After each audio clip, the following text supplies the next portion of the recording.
Hi, everybody, and welcome back to On the DL. We have a special guest coming today from Munich, Germany. What an honor to be speaking to Shale Wagman. Hi, Shale. Hello, how are you doing? I'm wonderful. How are you in Germany?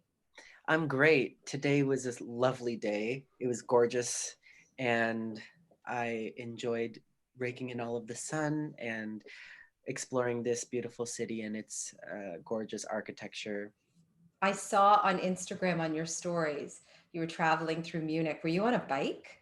Yes, yes. And I Wow. also scooter a lot down here because they have Wow. these scooters placed all around the city, and you can just pick one up and you scan it with your phone, and Mm. so easy to just take it and go anywhere. So I explored the city on those because a friend actually told me that I should see the city from upwards because I'm always going in the underground, like the subway. Mm. So Right. I have a card for that, and yeah, they told me, oh, you should not go in the subway all the time. You should go and explore the city with your own eyes and see where you actually are. And yeah, that was a great suggestion because And it's. how long have you been there for? I've been here since the end of January. Wow, wow. And so do you feel like you are at home now? Are you feeling more at ease there? Or you still feel like a visitor? I don't feel necessarily like a visitor because I have developed a little bit of a routine in my Mm. day, and I always walk to the theater, and I feel like the theater makes me feel like I'm home, because the atmosphere and the energy there is really incredibly special. So that makes me feel like I'm home, but in another sense I feel also still like I'm in an adjustment period because I'm about to move apartments. I am um, new to the city. I don't know German that well. I'm learning German, and I feel like I'm not gonna be uh, extremely good here unless I speak German. I It was want to. Germany a goal? Was Germany always part of your where you wanted to end up at one point? I don't think I ever had like specific goals in terms of how I want my whole ballet career to be. Of course, I had a few things like I want to perform at Mariinsky, I want to perform at Bolshoi, Paris Opera, and all of these places. Those are But you definitely have. goals. I've performed in Mariinsky, yes, Yes. but the other ones, I those are definitely goals. But I think the goal of my career is to experience all of the repertoire I can and to develop as much as I can as an artist and to reach my maximum potential. So, Germany is actually one of the best countries in the world for ballet because um, there's more than one theater for each state. So there's plenty To go uh, around theater lots. here and so Yeah. much art and Mhm. um, funding by the state for the So art. I would love to read your bio for people listening who don't know who you are. I think that your bio is very, very impressive and incredibly lengthy for somebody who is turning 21 in a few weeks. I mean, it's enormous how long your bio is. But I'm gonna chip away at it, okay, if I can, for a second. For sure. Okay, so Shale Wagman is from Toronto and trained in both Toronto and in Monte Carlo. Oof, sounds doesn't that sound so exotic already? We're just getting to it. Shale started dancing at 6. He began training in contemporary, tap, jazz, modern, lyrical, hip hop, and acrobatics. Wow. During that time, he was awarded many national titles in Canada and the United States, including Young Dancer of the Year at American Dance Awards. At 11, some of you listening to this may remember this, he was a finalist and a judge's favorite on Canada's Got Talent. At age 13, Shale began training in classical ballet. That same year, he won the Youth Grand Prix Award at Youth America Grand Prix and was offered several scholarships to study around the world. In 2014, he continued his training at the Académie Princess Grace in Monaco. At 17, Shale won the first prize gold medal at Nureyev Foundation Prize for Artistry at the 2018 Prix de Lausanne. I got to interview you after that.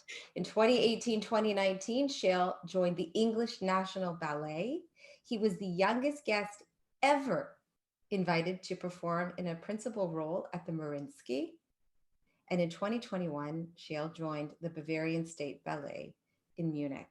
Wow, that's a lot. It's a I lot. mean, it feels like I haven't even started yet. Yay. And you Uh, have not even y- started, really, when you think about it. yeah, I mean, it has been a tough time for artists. So I feel like there's so much work to be done, and I feel like we need to pick up where we left off, but also develop in so many ways as an art form. So So, yeah. Sheila, I want to tell everybody just for, I love to do full disclosure here and let everybody know if I know our guests or not. So I know Shale. I've known Shale since I guess you were around 11, maybe even before.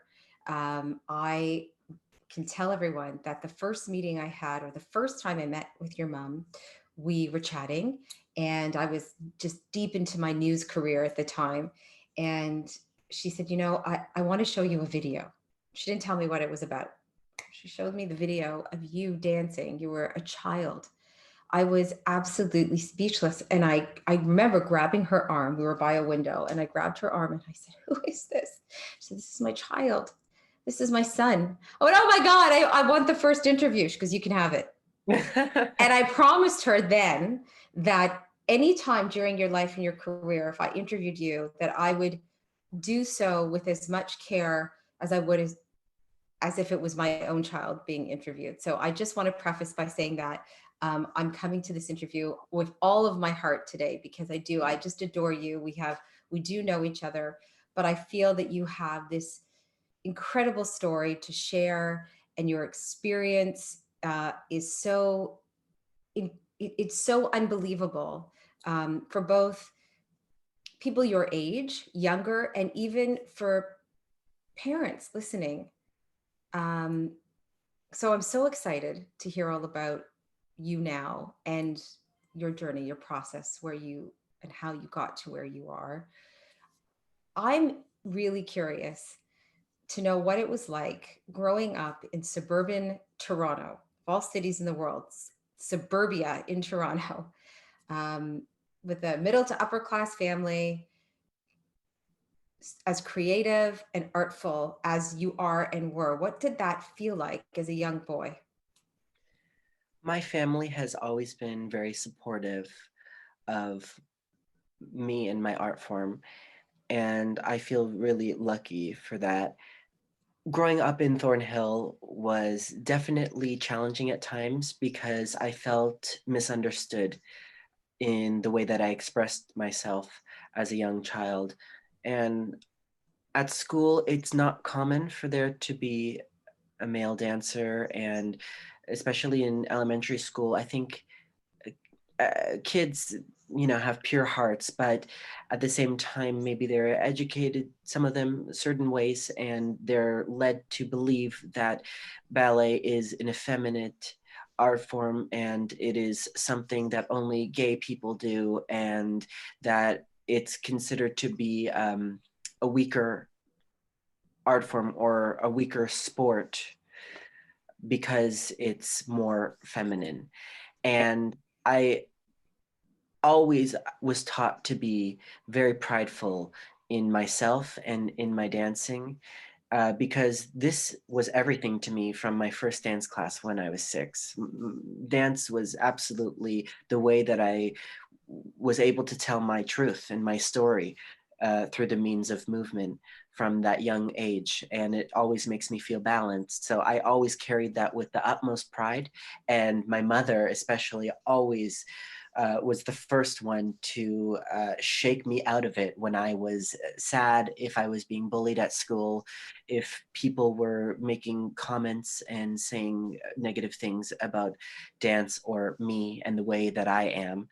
Uh, I would come home from school some days crying, and I would have to leave and come home because I would just struggle. And um, at first, I wasn't able to explain myself and why what I do is so important to me, and also is important for me to navigate my world. And yeah, You, so when you say you were bullied, was that at a young age?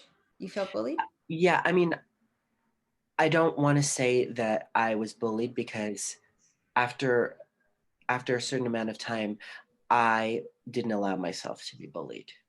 Good for you. And but yes, people would try at a very young age. I would say from when I was maybe 8 or 9, it started in school.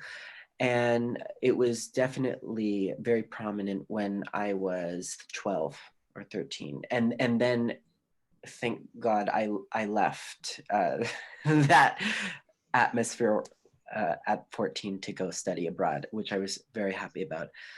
Um, but at the same time, I did have a very pleasant childhood because my escape was dance. And I was able to go to the studio and feel understood and have a community where we were all working towards performing. We were working towards uh, making art together as a family. And that made me feel comfortable in my own skin, and it made me feel comfortable with others and like-minded artists. And so you said that your mom would shake you out of it. Like, what were some of the things that she would say? Because I think that's so helpful for parents who have creative children who are that are so much different than the norm, than the child next door, right? So maybe you could share a little bit of that, because it would help for Mhm. parents listening to this. What would she Well, say to you? my mom would always say, "Let it roll off your back," and you know my mom. My mom is a lovely woman, and she is the most positive and kind-hearted woman. So yeah, and she's hysterical. She's so funny. So she would always treat it with humor, and she's like, "Do you know who you are? You're Shale Wagman." She's like, "You have pride in yourself. You're incredible. Nothing they say can shake you. Your skin, you're in a bubble. You have a safety shield of a bubble around you, and Wow. you're the light inside of that." So So my you felt the positivity and the support from your own family, which is so my huge. mom was really I'm so grateful to have her in my life and to have had her growing up um, as I did, doing the things that I did, Yes, dancing. because it's not easy to send your child off to Europe at 14, but you know in your heart that's what's best for them, that to take them out of the suburban lifestyle in which you feel that you're creating a safe, beautiful environment to raise your children, but that your child is different and creative and artful and needs to survive in their own truth, which at 14 is a very hard decision Mhm. for parents to make. But your parents did that for you, which is huge. A lot of parents don't have that ability to be able to send their kids away to Europe, but they do have the opportunity to create dialogue between themselves and their children about being different, because Mhm. we know that being different is really cool. I mean, everyone is different in their own way. That sounds very cliche, No, but but it's true. we all have an individual light that we find and that Hmm. we can connect with the universe. Hmm. And it's so important that you let your child navigate their way and do what they feel, because of course you can guide them in certain ways, but I think if you give your child the freedom to uh, be completely themselves and do what they want to do, they're only going to do something with the utmost passion and creativity and love. You have to do everything in life with love, I think. And also, it's incredible that I get to do a job and it's the love of my life, dance and art. And so my mom was always the most supportive. My family was supportive, and um, yeah, I think by a certain time she was able to see that I was getting at a certain level, and I think I was able to explain to her that it's very important that I train at these schools, and she knew that too because she and I watched this documentary together about this competition, Youth America Grand Prix, which I later did, and we'd watched a documentary, and that's basically how a lot of students get these scholarships, like these Hmm.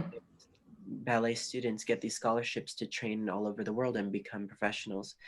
So we knew that that was the route I had to go on.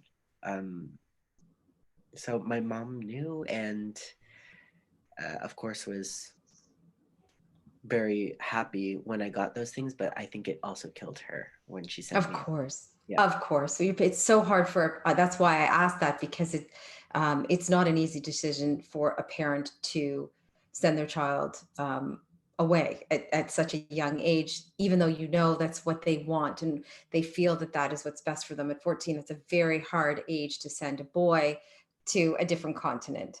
However, you went and you were extremely successful. Did you miss home when you were that young? no, No. no, I really didn't. My brothers and I would fight like cats and dogs when we were Okay, home. so you have Boys. two brothers. Yes, and it was a very stressful time for me when I was 13, 12, and 13 because we were all, around the same age. We're all a year and a half apart, and we clashed a lot. Where are And you in the lineup? Are you the middle? I'm the youngest. Hmm. Hmm. You're the baby. I'm the baby. Hmm. So I was very excited about leaving, to be honest, to be completely honest. Uh, Also because I knew that that was what was going to get me to the point I wanted to go. And Right. um, I knew that I would be surrounded by very high level, intelligent, talented artists.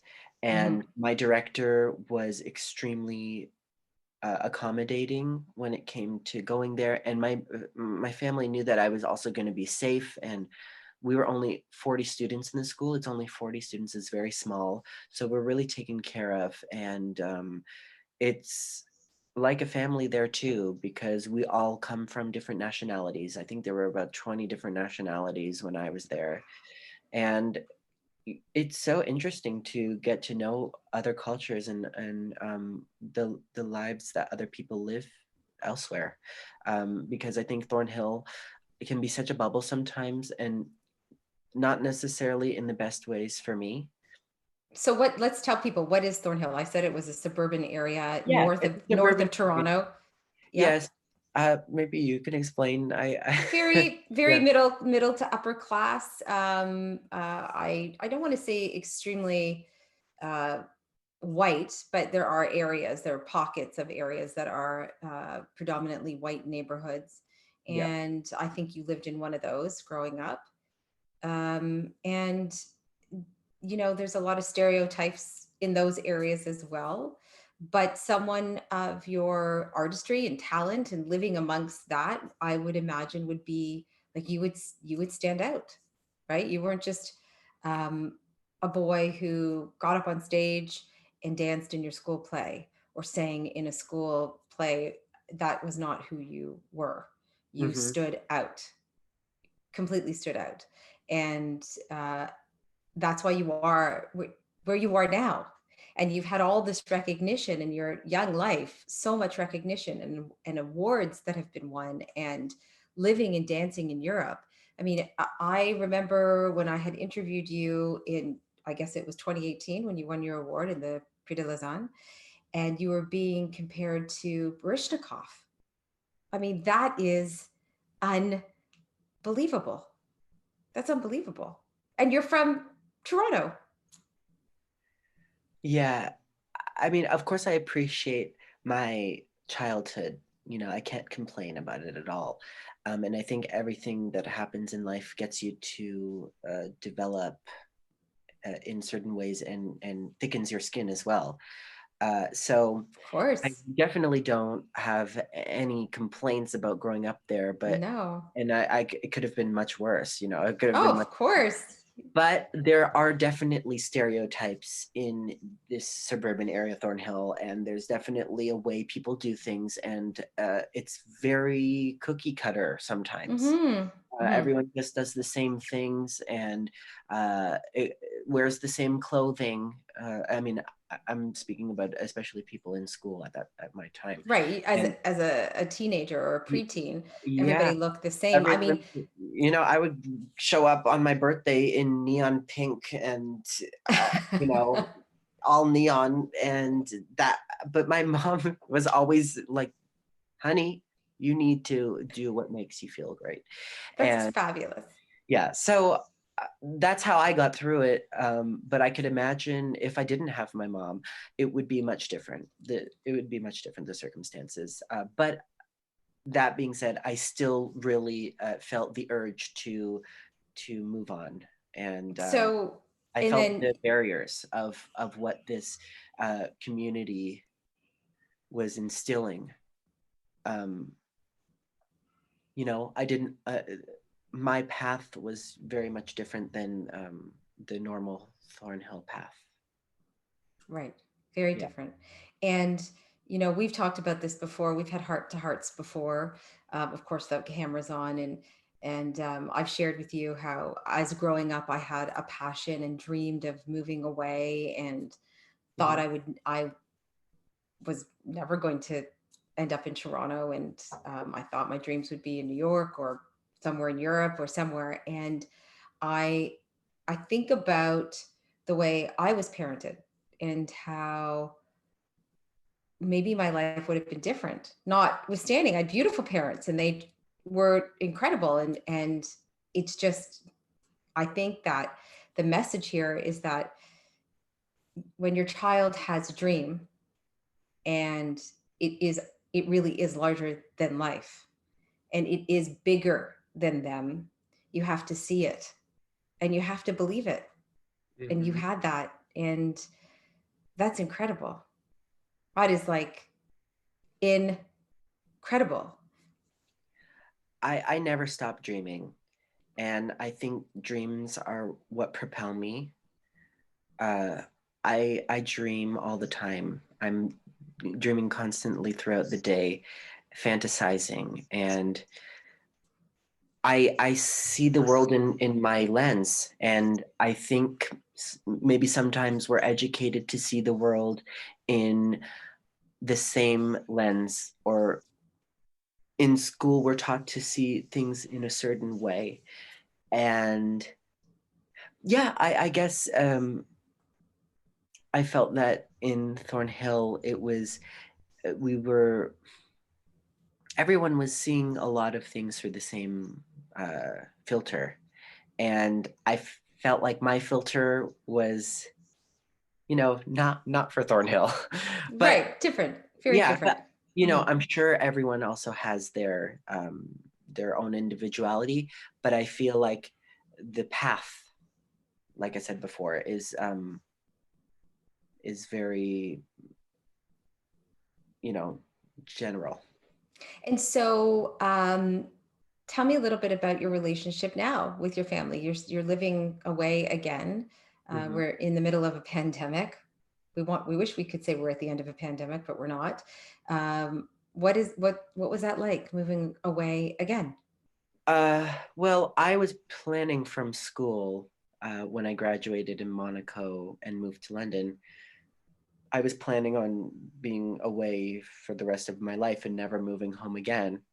Not away Wow. as in, never visiting my family, but I was never planning on, relying on my family or being with my family and living under the roof of my parents again, right? I was ready to work. I was, uh, you know, making a living for myself. And so when I was in London, my first year of working, I got an invitation to go to the Mariinsky in Russia.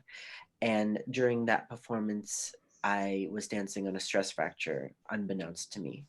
Mm. And after that, my whole world just crumbled because I had to go back home, and I had many opportunities to go to other companies, which I felt I needed to take at the time, and leave London because of these opportunities. And when I got injured, I had to go back home and rehab there and live with my family again. And it's a different dynamic because I was already living alone as an adult, and I had to go back and live under the roof of my parents with my family, which at first was great because it's nice to have your blood there, and Mm, we're always going to be there for each other. But at the same time, after a while, it got a little bit complicated because I was in a very, very difficult mind space, and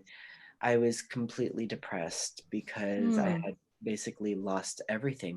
Everything that I worked for, I felt like it was all perishing because I was back home again with my family in Thornhill, everything that I didn't want. And I wasn't doing anything because I had a broken foot and couldn't walk at the time. And Right. You weren't moving.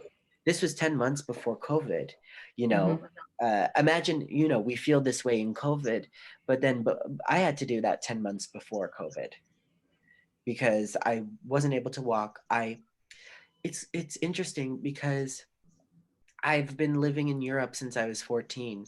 And to go back to Canada, I almost felt like a stranger in a way. Hmm.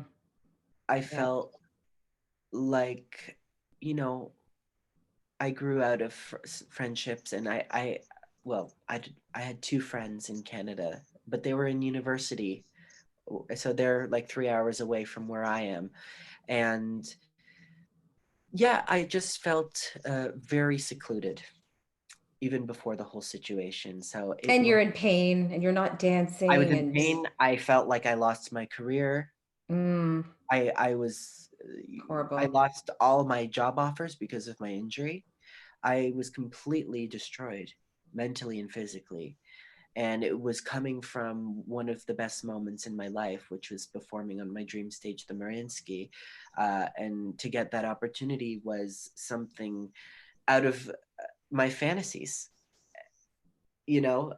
So going from that extreme to really dropping completely below anything I'd ever thought was really difficult. But you know what? You came through that time, and you can almost look at it as part of almost in a way like a life lesson, right? You can draw from that experience as you go forward as an artist and say, I have been in that space and I know how to get out of that headspace when my physical truth can't be real, right? When you do, or if you get injured again, you will know how to get out of that But headspace, also, I right? think I'll know how to, yeah, I'll know how to get out of that headspace, but I'll also, uh, do things differently. And I think Mm. even navigating my way now around my new home in Munich and my new theater, I have a completely different outlook than I did when I was in London starting from school. And by dropping that low and by being completely depressed, and then COVID coming in and losing all of those jobs offers that I had and not being able to fulfill the dreams and opportunities that I had, and kind of just feeling like what is it going to be? We don't know the future. What am I going to have to offer anymore? Because I don't want to do anything other than dance. I don't At the moment, I don't want to do any other job. This is my calling and this is my destiny.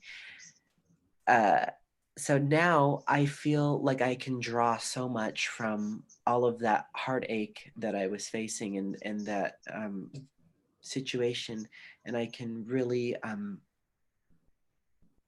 yeah, I definitely developed in terms of maturity, and also I can empathize with a lot of things more now. And then you talk about fantasizing, but some people would call that manifesting, right? You're manifesting your That's dreams. another word for it. Yeah, I guess. Yeah. I mean, if you spend anytime during the day fantasizing what you want, you're manifesting your dreams and they start to come true. There's some real truth to that. And you do that. I guess so. I guess when you write something on paper, if you say it out loud, or if you're thinking about it, there's no Put it way out. that the universe can't go along with what you'd like to do or what you're You got thinking to of. say In it. some way, you Yep. got to say it, you got to put it down on paper, Put you it got to out. make it reality. Yeah, for sure. Um, you talked about a little bit earlier when you talked about the stereotype around male dancers, and that is a very real, that's a reality for a lot of male dancers, that they are put into this um, box of what people think they must be. And we were talking about that before we did this, before we spoke today, and you were saying like that's just wrong. It drives you crazy in the dance world that that continues. Why do you Mhm. think that is? Well, first of all, this stereotype, I think, stems from the misogynistic views that a lot of people have about the world and about people. Mm, And I think that dancing from the public's point of view has always been seen as an effeminate art form, has always been seen as, oh, sissies do that. If you're a boy, you're a sissy and you do that and you're gay and you're a faggot. I don't like to use that word, but that's what people would say to they me. would call they would They call would you call, that? yes, in school, yes. Well, Uh, so, you know, that that's, must have been like the pain. Just you saying it now, I'm feeling I just felt ache. yeah, it's just so derogatory. And, um, but at the same time, I was like, you know nothing. Right. You know nothing about Hmm. how the thing that I was frustrated about is that at the time I wasn't able to express in words, and I still am not, because I don't think there's any comparison to me communicating through my movement than there is, you know, because in conversation, in words, there's so much you can hide, and there's so much sometimes left unsaid as well. And I feel like sometimes there's not enough words to really express the human condition. And for me, that's how that connection is made through dance. Wow. So in school, when I was being called that, I'm like, you don't know anything. Like, by you saying it this, I can't tell you how special what I do is.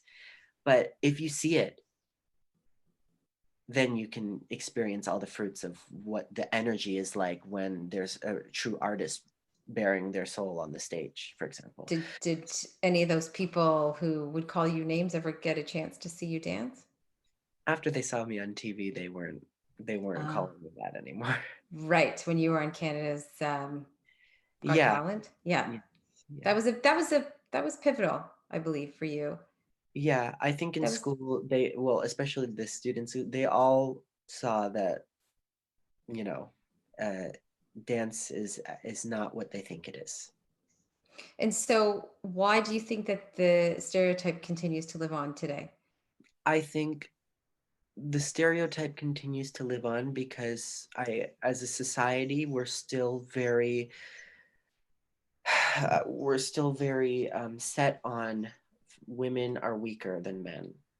And I think there's so much more to go. There's so much further to go in our society.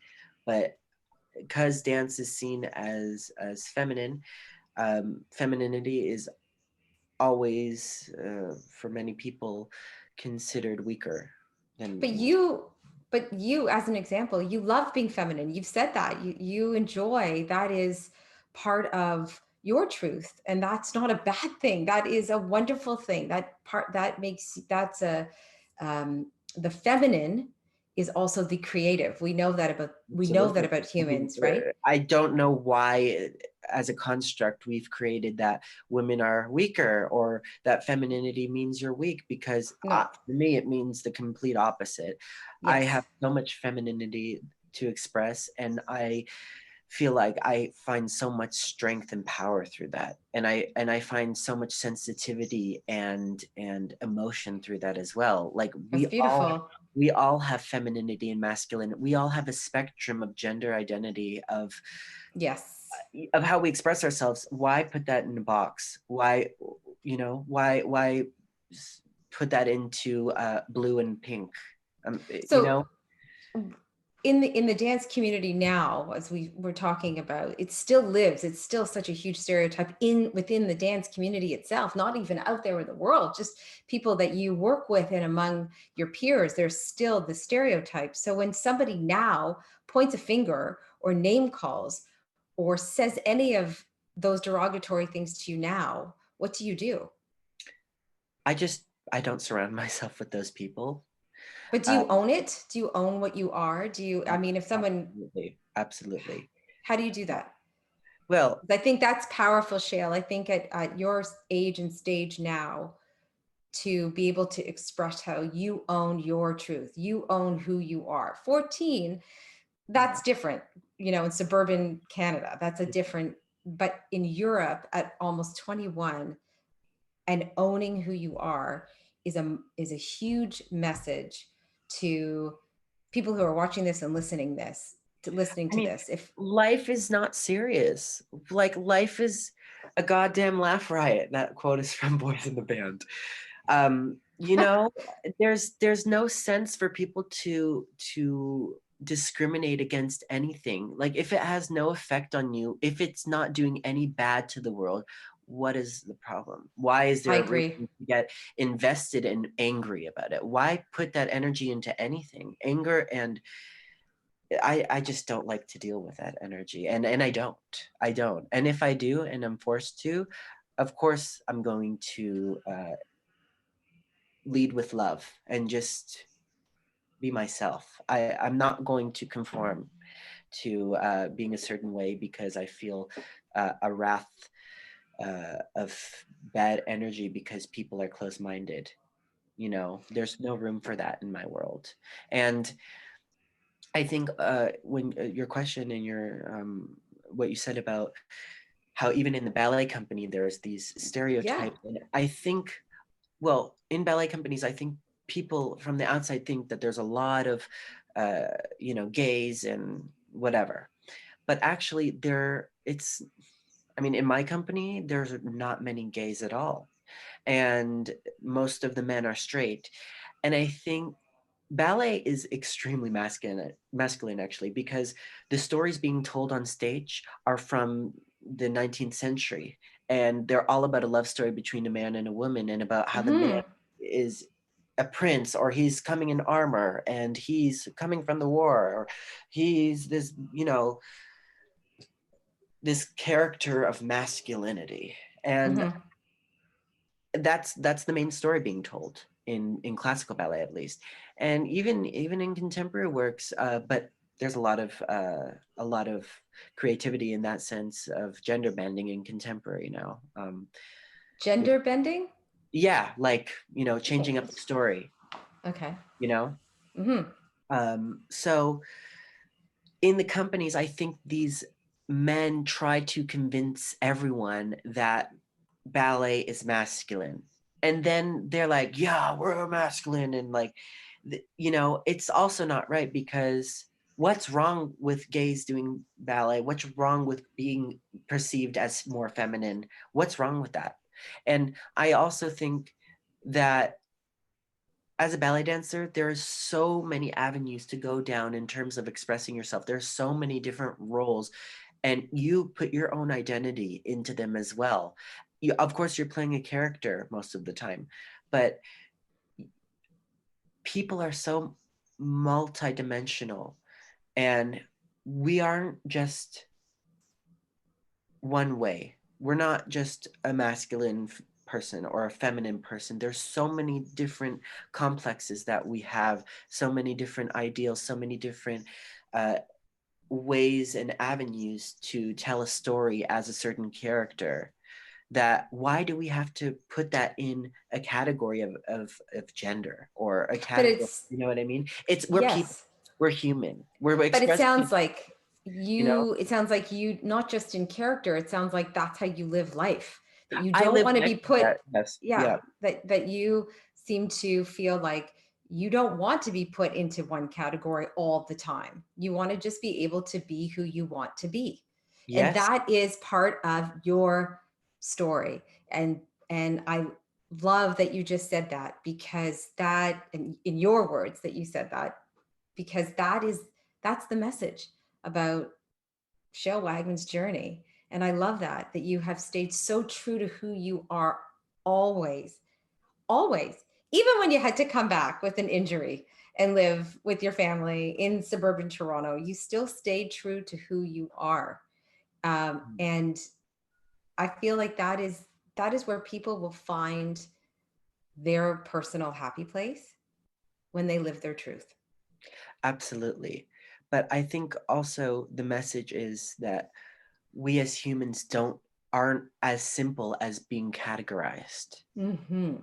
I agree. We as humans are so interesting, and we have so many aspects of personality. And I actually just had a conversation with my gyrotonics coach, and he was explaining how I shouldn't force my body to do anything, because my body is smarter than who I am, than my Mm. brain. My body is smarter, or not my brain, my body is smarter than me. That's what he said. And it's true. Our bodies are so crazily advanced, and we don't even know. Our body heals.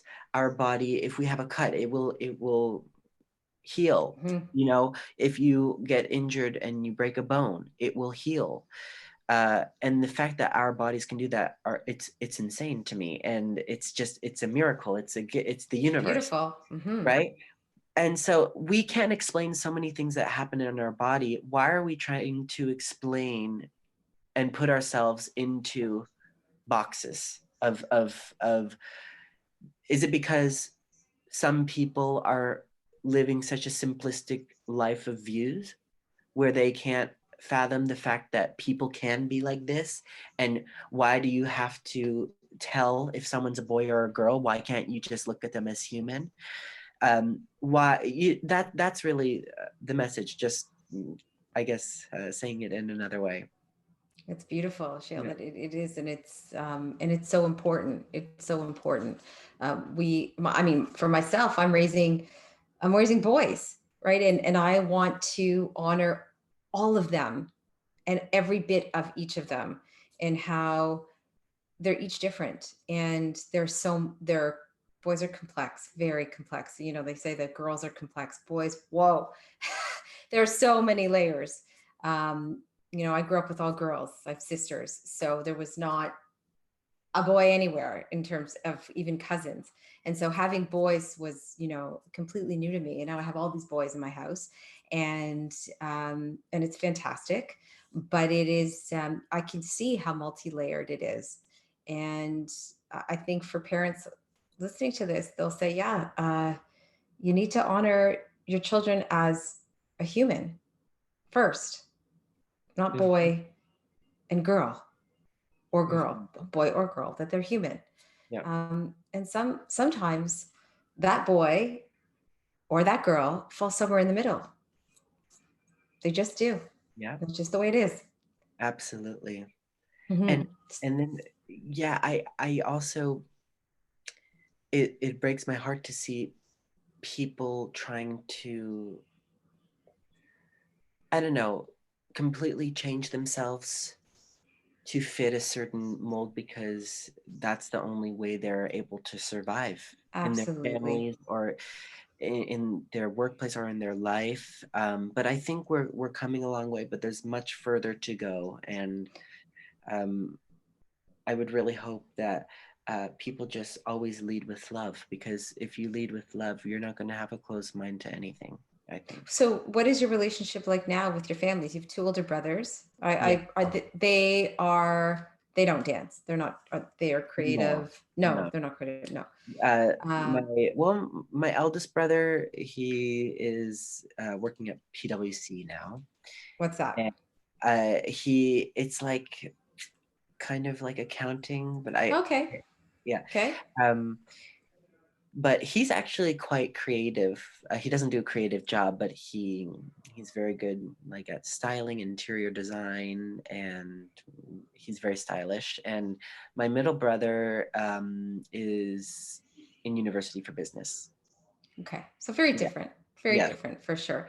Yeah. And tell me where, like, what's happening with you over the next couple of years? You're staying in Germany for how long? And then what's the next step for you?